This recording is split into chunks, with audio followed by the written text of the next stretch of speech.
제가 워낙 화초를 다루는 솜씨가 없어서 저는 물을 자주 주지 않아도 되는 화초를 선호합니다. 제 사무실에 조그만한 누가 화초를 주셨는데 그건 그런 종류예요. 내가 물을 언제 줬지? 그 생각나면 물을 주는. 근데 안 죽더라고요. 그런 건 나는 웰컴인데 이게 아주 델리케이트한 것은 설명을 들어도 못하겠어요. 근데 저같이 이렇게 이러한 일에 무지한 사람도 두 가지는 합니다. 하나는 물 주는 거고 하나는 태양빛이 들어올 때마다 화초를 돌려놓는 거. 아세요? 돌려놓는 거? 그러니까 창밖으로 돌려주는 거예요. 식물을 보면 곧게 자라지 않고 햇빛을 향해 기우는 것을 보게 되죠. 그것을 굴광성이라고 얘기하더라고요. 빛의 자극이 식물의 생장에 미치는 효과라고 합니다. 그래서 창가에 둔 화초는 햇빛이 잘 보이는 쪽으로 이 줄기가 기울어진다는 거예요. 그러면서 자라는 거죠. 근데 이 화분과 정반대로 돌려놓으면 화초는 180도 다시 방향을 바꾸어 햇빛 쪽으로 자라기 때문에 이것이 균형을 이루며 자란다는 겁니다. 그런데 이 굴광성의 반대가 뭐냐면 음성굴광성이라고 합니다. 빛이 없는 방향으로 자라는 성질인데 이 빛을 제대로 보지 못하면 여러분 그 밑에 뭐가 생기는가? 곰팡이가 생긴다는 거예요. 그러고 보면 이 빛의 유익이 얼마나 큰지를 알 수 있습니다. 우리가 그냥 당연히 여겼던 것도 그렇고 또 어떠한 것에 관심을 두고 보면 이 빛이 있는 것과 없는 것의 차이가 이렇게 다르다라는 거죠. 근데 이건 식물만 그런 것이 아니라는 거예요. 빛에 노출되는 사람과 빛에 노출되지 않는 사람의 차이가 있습니다. 어느 쪽으로 치우치냐에 따라 결과가 다르다라는 거죠. 예를 들어 술을 좋아하는 사람은 끝없이 술을 좋아합니다. 위장이 다쳐도 별 수 없습니다. 노름을 좋아하는 사람은 손 자르고 발 자르고, 요새는 아틀란티시티 가는 사람이 있는지 모르겠습니다만 과거에는 그런 얘기 많았어요. 90년도 이민 사회에 그 노름판 갖다가 자기가 타고 간 차까지도 다 맡겨놓고 그리고는 빈털터리가 돼서 집으로 돌아올 수 없는 그런 분들도 있다라는 거죠. 다 탕진하고 갈 곳이 없는 사람들이 있다라는 거예요. 여러분, 눈에 보이는 육체적인 것만 그런 건 아닙니다. 마음도 마찬가지예요. 한쪽으로 향하면 도저히 바꾸려 하지 않고 계속 그쪽으로 치닫는 것을 보게 됩니다. 사람에 대하여 한번 미운 감정을 들면 그 사람 무엇을 해도 밉게 보이고, 또 반대로 정말 좋은 감정을 가지게 되면 무엇을 해도 좋게 보이게 되어 있다라는 겁니다. 여러분, 신앙이 좋다고 하신 어느 교회 권사님이 자기가 정말 사랑하는 아들이 이제는 결혼을 했는데 어느 날부터 이 며느리가 미워지더래요. 그냥 밉더래요. 한번 미워지기 시작하면서 그 며느리를 집에서 보고도 이 권사님이 모른 체하고 그냥 지나간대요. 그러니까 이 며느리가 얼마나 힘들겠어요. 근데 이 시어머니가 누구라고요? 권사님이래요. 권사님. 하도 힘드니까 이 며느리가 자기 남편한테 이혼하자고 그러더래요. 나 너무 힘들다. 못 살겠다. 결국 아들네가 먼 지방으로 이사가는 결정을 내려야만 했다라는 겁니다. 자, 그곳에서 살아가고 있지만 여전히 며느리와 시어머니가 화해하지 않고 살고 있다라는 거예요. 이것이 사람의 마음인데 어느 쪽으로 기울으냐에 따라 상황이 이렇게 달라진다는 겁니다. 사람이 한 번 가던 길을 여러분 다시 되돌아간다. 이거 소위 반전한다. 여러분, 이게 쉬운 것 같지만 말로는 쉽지만 솔직히 우리가 행한다라는 것은 쉽지 않을 겁니다. 한 번 품은 마음을 쉽게 바꾸기가 어렵다라는 겁니다. 근데 아셔야 될 게 있어요. 우리가 그릇된 길에서 이걸 다시 되돌리거나 아니면 돌아서지 않으면 여러분, 그 마음은 계속해서 미움이라는 건 계속 미워지게 돼 있어요. 더 악화된다는 거죠. 시기하면 시기하는 마음이 더 악화돼요. 어느 순간 내가 잘라버리고 돌아서지 않으면 안 된다는 그러한 결정을 내리기 전까지는 내 마음이 그렇게 쉽게 풀리지 않는다라는 거예요. 여러분 마음이 쉽게 풀리나요? 지금도 여러분이 누구에게 꽁 하고 있는 분이 있다면 여러분 그게 풀리냐고요? 풀렸냐고요? 몇 년째냐고요? 물어봐야 된다는 거예요. 권사님이 그 며느리 미워하니까 여러분 웃는데 여러분이 그 권사님이 될 수도 있잖아요. 여러분이 권사님이 아니더라도 예수를 믿는 그리스도인으로서 하나님 말씀은 정확한데도 불구하고 우리는 그 말씀에 순종하지 못할 때가 있다라는 거예요. 오늘 읽은 본문 배경은 이스라엘이 출애굽한 후 광야에서 40년을 지납니다. 40년 동안 얼마나 많은 일들이 있었어요. 여러분 광야 생활을 출애굽기도 모자라서 레위기를 통해 말해주고요, 민수기 통해 말해주고요, 신명기를 통해 말해주고 있어요. 이게 보통 일이 아니에요. 하나님이 레위기를 통하여 다른 각도에서 지금 일어나고 있는 일들을 얘기하시고 있어요. 광야에 민수기도 그렇고 출애굽기도 그렇고 신명기도 그 이야기를 하고 있어요. 신명기는 모세가 이제 마지막, 오늘 본문 말씀이 그 말씀이거든요. 3번에 걸쳐서 설교를 합니다. 오늘 마지막 설교에 해당하는 이 말씀을 통하여서 하나님이 우리와 어떠한 관계였고 어떠한 삶을 우리에게 허락하셨는가를 한번 되돌아보는 그 가운데 이 설교의 말씀을 선포하고 있는데, 모세는 백성들에게 하나님의 말씀을 순종하라였어요. 시작부터 처음도 순종이요 마지막도 순종이고 그 과정도 순종이라고 얘기합니다. 그러면서 순종함에 따라 너에게 축복이 임할 거고 순종하지 못함으로 저주가 임할 거라고 얘기합니다. 제가 뭐 축복, 저주 설교하는 목사는 아닌데 이 본문의 말씀은 정확합니다. 블랙 앤 화이트입니다. 중간이 없어요. 양다리 걸치지 못하게 하나님이 모세를 통하여 철저하게 이스라엘 백성들에게 말씀하면서 축복과 저주는 인간의 운명에 의해서 정해지는 것이 아니라 각 사람의 선택에 의해서 오는 것이라고 가르치고 있어요. 내가 선택했다라는 거예요. 여러분 지옥 가는 거 내가 선택한 거 아세요? 내가 하나님을 믿고 주님을 따르면 여러분 우리가 천국 가지만 그렇지 않는 사람은 다 지옥 가는 거예요. 하나님 우리를 미워서 지옥 보내는 게 아니에요. 우리에게 말씀하셨어요. 예수 그리스도를 믿으면, 그렇죠? 멸망치 않고 어떻게 한다고요? 영생을 얻게 함이라고 그랬습니다. 그러면 천국 가는 거예요. 그걸 믿지 않으면, 믿지 않았기 때문에 그거에 대한 선택에 대한 결과가 있는 것이라는 거죠. 운명이 아니에요. 오늘 말씀을 통해 2가지를 생각해 볼까 합니다. 하나는요, 모세가 마지막 설교하면서 방향을 바꾸라고 얘기합니다. 방향을 바꿔야 한다는 거예요. 2절과 10절 계속 2절과 10절을 보겠습니다. 너와 내 자손이 내 하나님 여호와께로 돌아와.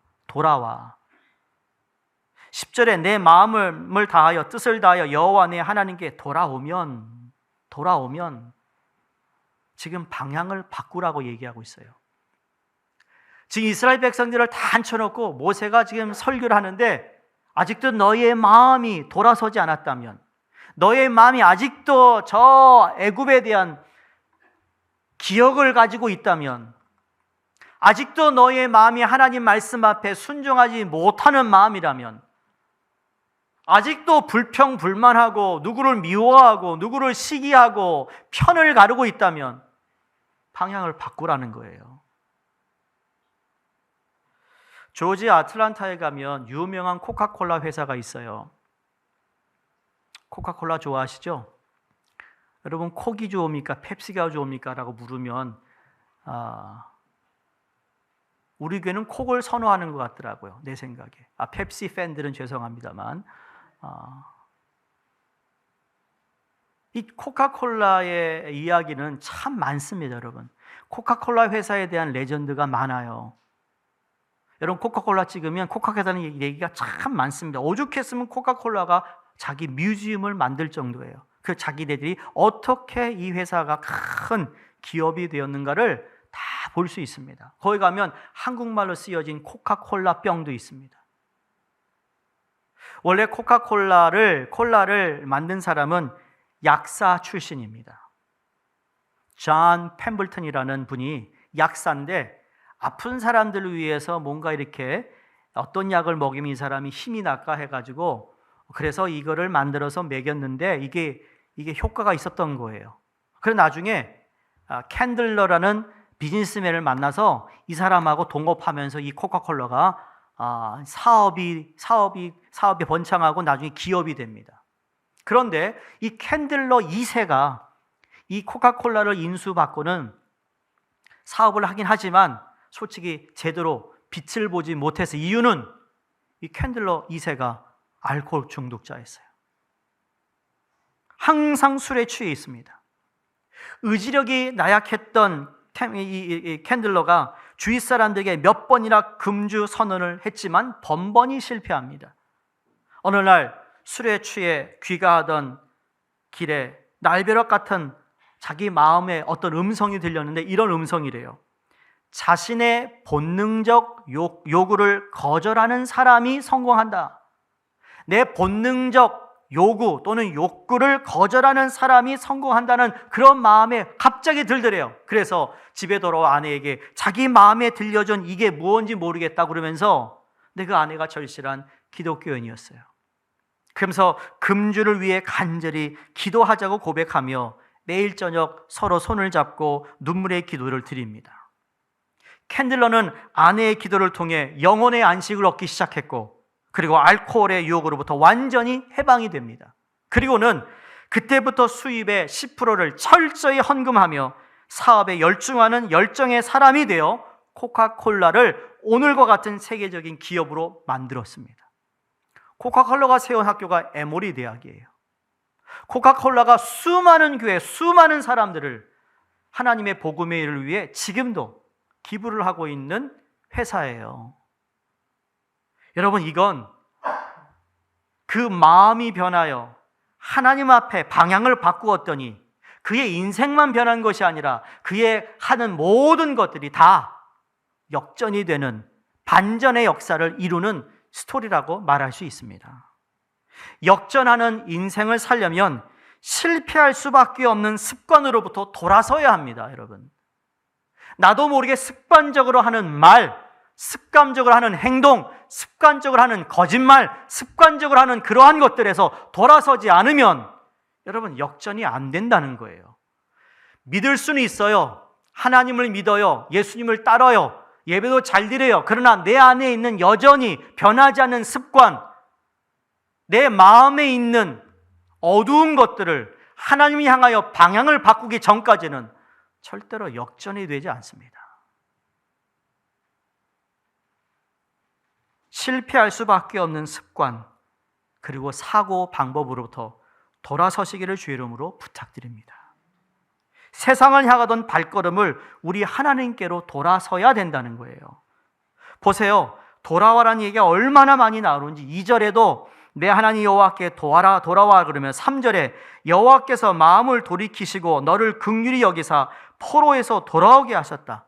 5절에 너를 내 조상들이 차지한 땅으로 돌아오게 하사 8절에 너는 돌아와 다시 여호와의 말씀을 청종하라. 9절에 내 하나님께 돌아오면 여러분 방향을 바꾸어야 된다는 거죠. 근데 방향을 바꿀 때 항상 따라오는 게 있습니다. 뭐였습니까? 말씀의 청종이었습니다.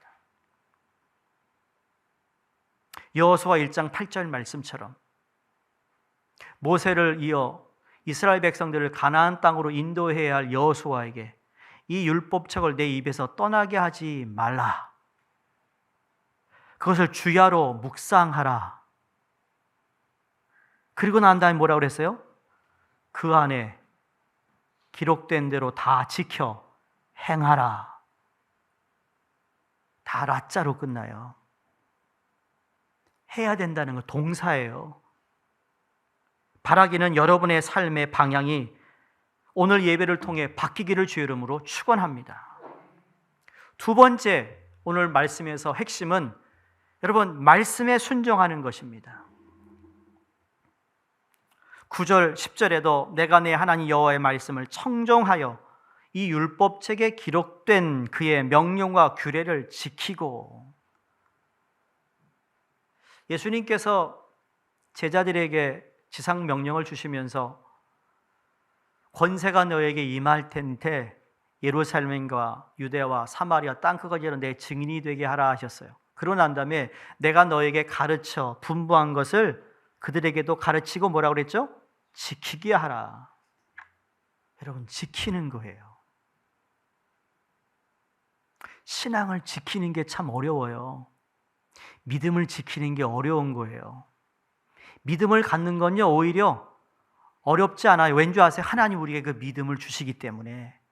내가 예수를 믿고 따라가는 거, 여러분, 그건 내가 결단하고 하나님 믿습니다 고백하면 그 믿음이 내가 생기는데, 그 믿음을 지키고 유혹 가운데 이 세상의 그 어떠한 환경, 환난 가운데도 지킨다는 것이 어려운 거예요. 여러분, 이 한 주 믿음 잘 지키셨습니까? 앞으로 오는 한 주 믿음 잘 지키셔야 된다고 믿습니다. 지키는 거예요. 마치 여러분이 번 돈을 어떻게든 지키려고 하는 것처럼, 여러분, 그런 마음만 있으면 믿음 지키는 거 좀 수월하지 않을까 생각합니다. 내가 소유하는 걸 지키기 위해 내가 목숨을 걸고 지키는 것처럼 말이죠, 내 믿음을 목숨을 걸고 지킨다면 여러분, 우리는 달라집니다. 아니요, 달라질 수밖에 없습니다. 방향을 바꾸는 것, 돌아오는 것은 역전의 인생의 출발이라고 말한다면, 역전의 인생의 열매는요, 순종으로 이루어지는 겁니다. 순종으로. 그러니까 우리는 인생의 출발, 주님과 출발 잘 하셨잖아. 2024년 보라 역전되리라, 역전 그러면서 어이씨, 와, 힘이 나네요. 누가 그래요? 역전되리라. 그것만 들어도 어우, 기분이 좋대요. 기분만 좋으면 안 돼요. 기분 좋으라고 역전되리라 한 거 아니에요. 그게 여러분의 삶에 이루어져야 되잖아요. 이루어지기 위해서는 순종해야 되는 거예요. 우리가 생에 어떤 성공을 하려면, 여러분, 누군가의 자문을 구하려면 아마추어의 말을 들으라는 것이 아니라 전문가의 말을 우리가 들어야 할 겁니다. 여러분이 사업을 하는 역설이, 여러분이 자녀들을 좋은 대학에 보내려면 좋은 카운슬러를 만나잖아요.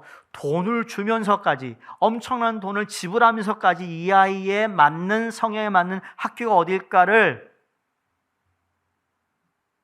소위 어세스를 해서 그 다음에 어디에 제출하면 이 아이가 그 학교는 들어갈 수 있고, 아니면 이 아이가 어떤 부분을 좀 더 공부하면 될 거라는 전문가의 말을 듣습니다.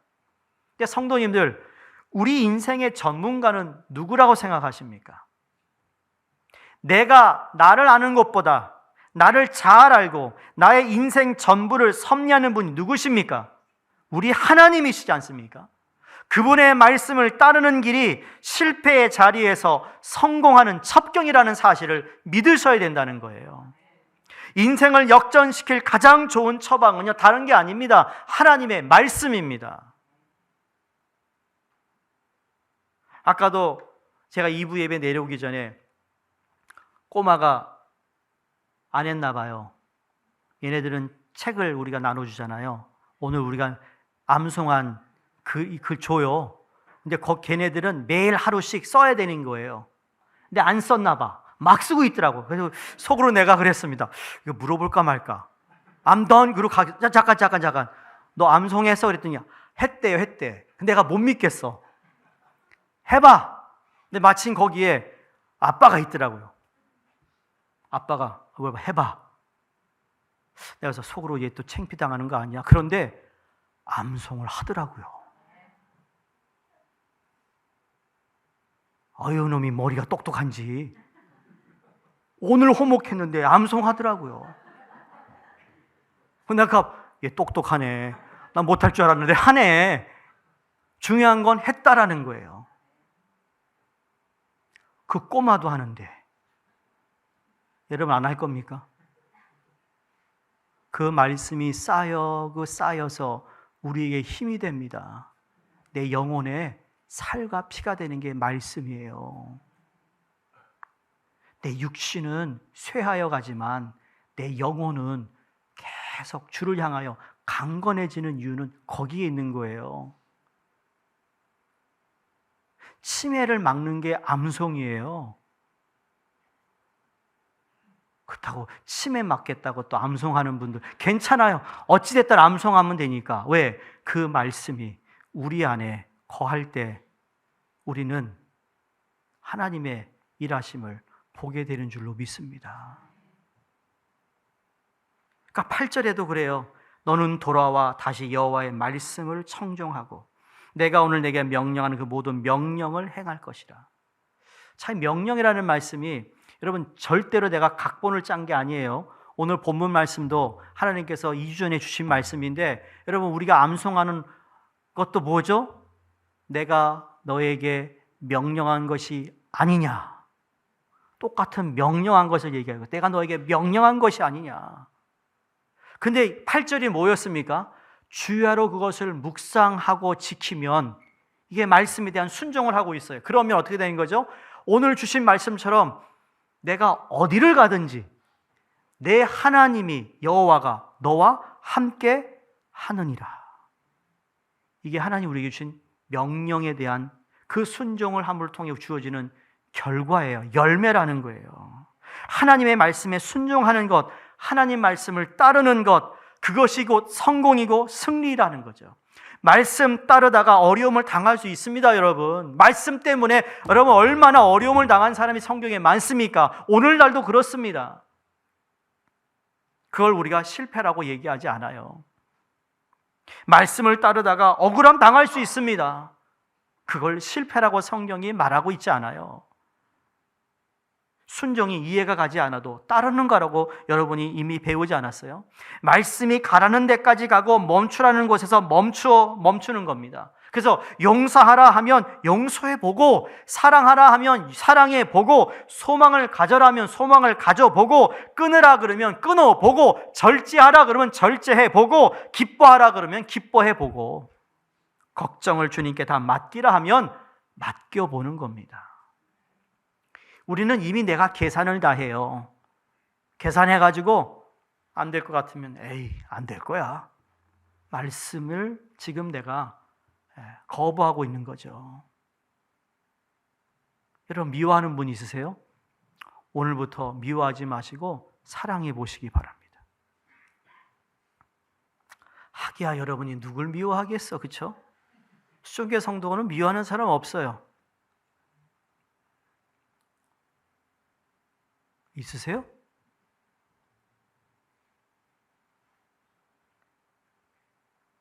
여러분 심리학자들도 알아요.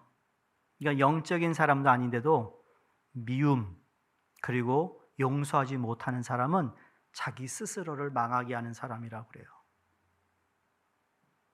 성경은 이미 이 말씀을 오래전부터 하셨어요. 이렇게 맡기는 삶을 살 때 인생의 역전 드라마가 펼쳐지는 것이에요.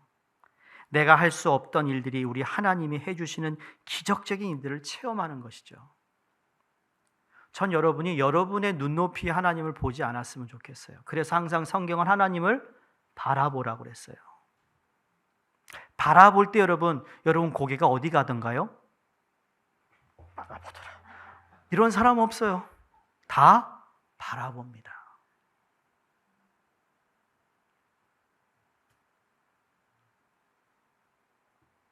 지금 이제 수요예배가 재개되어서 창세기서를 다시 강해 설교 시작합니다. 이 요셉의 인생을 보면서 참 요셉은 역전을 거듭하고 역전을 거듭하는 인생을 살았던 사람이에요. 이게 죽을 것 같은데 살아나네. 이게 완전히 좌절하고 그냥 포기할 것 같은데 또 살아나네. 그래서 이기고 또 이기고 또 이기네. 아멘입니까? 여러분 우리가 이겨야 되잖아요. 형제들에게 인신매매 되었는데 그것도 이겨내요. 얼마나 억울하겠습니까? 노예로 팔려갔어요. 얼마나 괴롭겠어요. 자신의 인생을 뒤집을 절호의 기회도 왔어요. 누가? 그 바디벌의 아내가 되는 이 주인 아줌마가 자기를 다시 다시 자기의 어떤 신분을 바꿀 수 있는 기회가 생겼어요. 왜? 자기를 너무 좋아하네? 관심을 갖네? 요셉을 볼 때마다 윙크를 하고 손가락질을 해요. 여러분, 오늘 우리 생각하는 노예라는 이게 그 당시에는요, 정말 우리가 생각하는 노예와 다릅니다. 그 당시에는 남자 주인은 여자 노예를 아무렇게나 부려먹었어요. 잠자리 자는 거 여러분 같이 하는 건 아무것도 아니었어요. 여자 주인도 마찬가지예요. 그러니까 여자 주인이 자기에게 잘 보이면 난 출세할 수 있는 기회가 있어요, 없어요? 또 모르는 척 하시네, 또. 할 수 있는 기회가 많은 거예요. 그런 일들이 너무 많았어요. 그게 요셉에게 왔던 유혹이에요. 요셉이 뭐라고 그러죠? 창세기 39장 9절에 이 집에는 나보다 더 큰 이가 없으며 주인이 아무것도 내게 금하지 아니하였어도 금한 것은 당신뿐이니 당신은 그의 아내임이라. 그런즉 내가 어찌 이 큰 악을 행하여 하나님께 죄를 지으리이까? 오늘날로 번역하면 하나님이 저렇게 새파랗게 살아계신데 내가 어떻게 이 죄를 짓습니까? 였습니다. 여러분, 하나님이 새파랗게 살아계세요? 그분은 늘 새파르세요? 그분은 절대로, 그분은 다 알고 계세요. 다 보고 계세요. 근데 그분 앞에 내가 어떻게 죄를 짓습니까? 과감히 하나님의 말씀에 순종합니다. 그랬더니 어떻게 돼요? 감옥행, 노예의 신분에 이제 죄수의 신분으로 툭 떨어집니다. 그런데 보세요. 죄수의 신분에서 총리의 신분으로 바뀌는 인생 역전의 도화선이 바로 그 사건이었어요. 요셉이 만약에 감옥에 가지 않았다면 어떻게 왕을 만날 수 있었으며 그 감옥에서 왕 주변에 있는 내시들을 어떻게 만날 수 있었겠어요? 하나님의 말씀에 순종했더니 그 순간은 정말 눈이 캄캄하고 앞이 보이지 않는 정말 감옥에 갇히는 일인데 여러분, 당장 눈앞에 이익이 없어 보일 수 있는 상황이라 할지라도 말씀에 순종했더니 순종할 때 역전의 드라마가 펼쳐지는 것이 요셉의 이야기예요. 근데 요셉의 이야기뿐만이 아닙니다. 이건 우리의 이야기도 될 수 있다라는 거예요. 여러분이 거기에 역전 드라마의 주인공이 되기를 진심으로 바라는 겁니다. 모세가 자기 힘을 믿고 혈기 부릴 때는 실패하고 도망자가 되지만 하나님의 말씀에 순종하니 이스라엘의 민족 지도자가 됩니다. 홍해를 건너라 하면 이해가 가지 않고 두려웠고 그러더나 말씀대로 순종을 했더니 하나님이 그대로 이루어 주세요. 여리고성을 여호수아에게 돌라고 합니다. 이해가 되지 않습니다. 지난 가을에 성지순례 갔다 오신 분들은 보셨을 거야. 여리고성이 얼마나 큰지. 세상에서 가장 오래된 시리 중에 하나가 여리고성입니다. 그러니까 그 땅이 얼마나, 이 성벽이 어디에 있습니까? 물었더니 고고학자들이 모른대요. 너무 오래된 거라. 그걸 우리는 그냥 30분 도는 성이라고 생각하죠. 아니요. 이게 엄청나게 돌아야 되는, 그 많은 이스라엘 백성이 돌아야 되는데 말도 안 됩니다. 한 번도 칼을 빼지도 않고 하나님은 순종한 그 백성들을 통하여 그 여리고성을 무너뜨리셨어요. 요즘 같은 세상에서 하나님 말씀이 우리에게 무슨 생명력이 있겠냐는 말하는 사람이 있습니다. 학교에서 배운 것과 세상에서 배운 지혜로 하면 잘 사고 행복하게 살 것이라고 말합니다. 말씀에 순종하면 손해만 있을 거라고 얘기합니다. 이익만이 영원하니 이익 있는 곳에 내가 순종하는 것이 말합니다. 당장 내 눈앞에 이익이 오는데 어떻게 하나님 말씀에 순종하겠느냐고 라고 생각하는 사람들도 있습니다. 믿는 사람들도 그런 마음을 가질 수가 있는데 오늘 9절 이하를 보세요. 순종할 때 펼쳐지는 역적 드라마를 모세가 이미 그 답을 주고 있어요. 돌아오면, 이게 아까 돌아오는 거예요. 방향을 바꾼다고 그랬죠. 돌아오면 내 하나님 여호와께서 내 손으로 하는 모든 일과 내 몸의 소생과 내 가축의 새끼와 내 토지 소산을 많게 하시고 내게 복을 주시되 곧 여호와께서 내 조상들을 기뻐하신 것과 같이 너를 다시 기뻐하사 내게 복을 주시리라. 믿으세요? 근데 이 말씀하기 전에 4절을 보세요. 내 쫓겨간 자들이 하늘가에 있을지라도 내 하나님 여호와께서 거기서 너를 모으실 것이며 거기서부터 너를 이끄실 것이라 말합니다. 무슨 의미예요? 너희가 흩어졌다 할지라도 하나님은 다시 끌어모을 수 있는 분이라는 거죠. 흩어진 건 누가 했어요? 하나님이 흩으셨어요. 하나님의 섭리 가운데, 계획 가운데 그들을 구원하기 위해. 근데 하나님 다시 모으세요. 여러분이 주를 위해 순종했더니 다 잃어버렸어. 그럴 수도 있죠. 여러분 사업 잘 나가는 분들 잘 들으셔야 합니다. 잘 나갈 때 겸손해야 됩니다. 여러분 사업이 너무 안 돼. 내가 주님 예수를 믿고 정말 제도 예배 생활하는데 왜 안 되는 걸까? 여러분 거기에 여러분 절망해서도 안 됩니다. You're not done yet. 여러분 인생 끝난 거 아니에요 아직. 지금 이거 가지고 실패라고 얘기하면 안 된다는 거예요. 말씀처럼 내가 하나님 말씀을 주야로 묵상하여 내게 주신 것을 그대로 지켜 행하면 하나님께서 이제 길을 열으실 거고 그 길을 여실 때 내가 주인공이 되는 거예요. 그게 역전인 거예요. 이스라엘 백성이요, 정말 다시 자기네 땅으로 돌아간 지가 얼마 안 되잖아요. 근대사에 일어난 일이에요. 그전에는 다 흩어져 살았다가 나중에 고작 4, 50년 전에 그 땅을 다시 들어와 살기 시작했어요. 하나님은 그렇게 하시는 분이라는 거예요. 순종함으로 잃어버리고 순종함으로 이 모든 일들이 벌어져서 내게 어려움이 생긴다? 낙심하지 마시고 끝까지 흔들리지 않고 주님의 말씀을 붙잡을 때 여러분 거기에 생명력이 있다라는 사실을 믿으시기를 주 이름으로 축원합니다. 이거 같은 내용을 레위기에서 반복합니다. 26장에. 읽어드리지 않지만 1절에서 13절을 보면 다 하나님의 말씀을 순종하면 다 컨디션이에요. 순종하면 비를 주시되 때에 맞게 주시겠다 그럽니다. 너의 때에 맞게 주신다. 그 다음에 이어지는 말씀 뭔지 아세요? 그런데 네가 불순종을 하면 그 반대의 일이 이루어집니다. 말합니다. 너희가 수고가 헛될 거라. 그 땅의 산물이 내지 아니할 거고 땅의 나물은 그 열매를 맺지 아니하리라. 성도님, 비는 와야 할 때 비가 와야 돼요. 비가 올 때 비가 와야 돼요. 우리가 주의 말씀에 순종하면 비를 주시되 시간 맞추어 그 적합한 때에 주시는 분이 하나님이라는 거예요. 그럼 곡식을 여유 있게 하시고 평화를 주시겠다 그리고 레위기 26장 7절에 보면 형편이 달라져 혹시 전쟁이 있다 하더라도 수를 초월한 승리를 주신단 말합니다.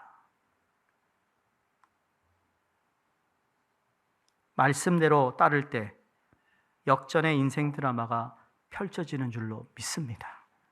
그러니 아무리 힘들고 어렵다고 해도 말씀을 따를 때 행복해지는 겁니다. 여러분, 버림이라는 건 아파요. 버리는 아픔은 잠깐이에요. 아픔이 있다고 해도 버릴 것을 버리고 순종할 때 최상의 것으로 하나님 우리에게 되돌려 주시고 갚아 주신다는 것까지 믿어야 되는 거예요. 미국에 존 파이퍼라는 목사님이 계십니다. 이분은 강해 설교자로 많은 분들의 존경을 받는 분인데 이분이 쓰신 책 가운데 Hidden Smile of God, 하나님의 숨은 미소라는 책에 데이빗 브레이너라는 분의 이야기를 소개합니다. 데이빗 브레이너는 누구냐면 이 젊은 시대에 예일 대학을 갔는데 예일 대학에서 퇴학을 당합니다. 그래가지고 젊은이가 우울증에 빠지게 돼요. 근데 그것이 데이빗 브레인들에게는 축복이 되었던 거예요. 왜냐하면 예일 대학에서 쫓겨나지 않았으면 데이빗 브레인드라 절대로 이 네이티브 인디안 선교사가 되지 않았기 때문이에요. 여러분 역사를 보면 이 데이비드 브레이너드가 얼마나 이 네이티브 인디언들에게 복음을 전하는데 선한 영향을 미친, 정말 이 미국의 기독교 역사 가운데 선교사의 영적 아버지라 불릴 정도로 정말 하나님께 쓰임받는 사람입니다. 아마 예일대학에 퇴학당했을 그땐 그의 실패자라고 느꼈을 겁니다. 근데 하나님은 He's not done yet. 하나님은 그에게 아직 너의 인생이 끝난 게 아니라고 하신 거예요. 그리고는 다시 그를 회복시켜 주셔서 다시 방향을 바꾸시고 하나님 말씀에 순종함으로, 여러분 미국의 역사 가운데 네이티브 인디언들에게 복음을 제일 많이 전한 분이 바로 이분이에요. 그러면서 그분의 생애를 이렇게 요약합니다. Lose the good and gain the best. 무슨 말인가? 우리에게 좋은 것을 가져가시고 대신 최상의 것을 주신다. 우리가 좋아하는 것을 가지고 가시고 더 베스트한 것을 주시는 게 우리 하나님이라는 거죠. 그래서 우리가 버린다는 것, 내가 방향을 바꿀 때 내가 값을 치러야 되는 게 아프긴 하지만 그러나 그 아픔이 지나가면 하나님께서는 더 큰 것을 우리에게 주신다는 말씀이에요. 약속이라는 거죠. 멋지지 않습니까? 좋은 것 가져갈 수 있습니다. 하나님이 가져갈 수 있습니다. 그럴 때 우리는 어떤 마음으로 반응하냐가 중요해요. 하나님, 주신 분도 하나님이요, 가져가시는 분도 하나님입니다. 내가 어디 있든 간에 나는 하나님의 자녀이기에 하나님이 나와 함께함을 믿습니다. 여러분, 그런 고백을 할 수 있기를 바랍니다. 그래야 하나님이 최상의 것을 준비해 놓은 것을 우리에게 주시고 하나님 후회하지 않을 겁니다. 예수님 만나면 내가 좋아하는 것, 가장 최상의 것을 받기 위해 버려야 할 경우도 있습니다.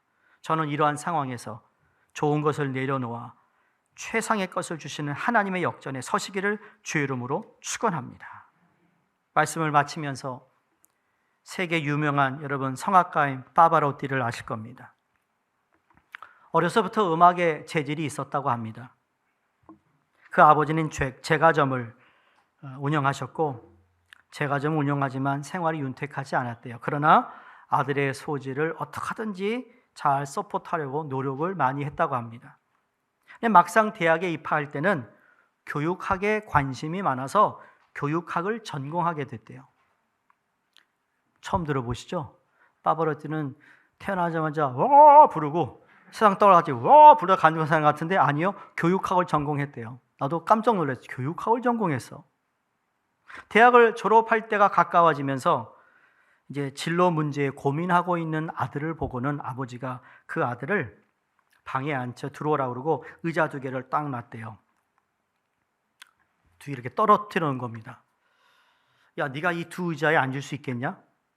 아, 못 앉죠. 의자를 좀 더 가까이 중간으로 모았습니다. 앉을 수 있겠냐? 아, 못 앉죠. 더 가까이. 앉을 수 있겠냐? 좀 앉을 수 있대요. 그러면서 중간에 앉았대요.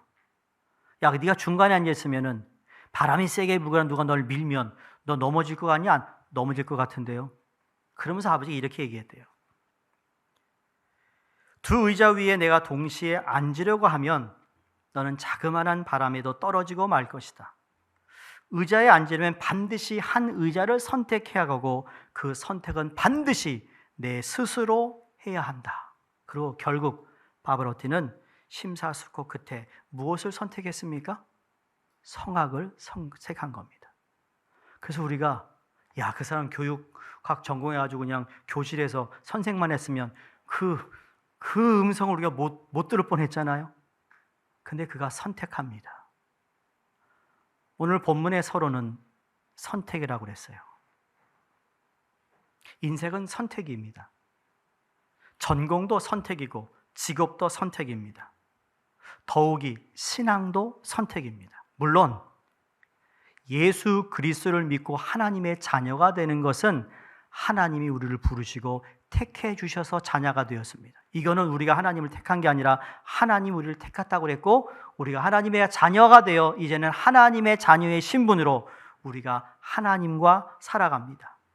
여러분, 우리가 살아가는 이 삶이 아직 끝나지 않았습니다. 오늘도 우리는 선택해야 되고 내일도 선택해야 되고 그 다음 날도 선택해야 됩니다. 여러분의 마음이 무엇을 선택할 건지, 여러분이 주어진 환경에서 누구를 선택할 건지, 이제 여러분이 그 선택을 해야 되는 것이죠. 크리스천으로 살아간다는 것, 여러분 그 자체가 선택입니다. 내게 주어진 것은 이미 있어요. 그러나 이 세상의 유혹 때문에, 이 세상의 일들 때문에 자꾸 안 좋은 일이 생길 때마다, 유혹이 있을 때마다, 시험이 있을 때마다, 걱정거리가 있을 때마다 여러분 우리는 무엇을 선택해야 되는가? 하나님의 말씀을 선택하는 여러분이 되시기를 주 이름으로 축원합니다. 주일만 지키는 정도의 신앙생활을 할 것인가, 아니면 진실된 크리스찬이 될 것인가, 이것도 선택입니다. 하나님의 말씀을 내 삶의 전반에 걸쳐서 적용할 것인가, 아니면 필요할 때만 적용할 것인가, 이것도 분명히 선택인데, 바라기는 여러분이 하나님께 방향을 돌아가고 하나님의 말씀에 순종하기를 선택하는 이 시간이 되기를 바랍니다. 우리 눈에 보이지 않는 것 같지만 선택하여 순종할 때 역전의 드라마가 우리 인생을 통하여 펼쳐지게 됨을 믿습니다. 기도하겠습니다.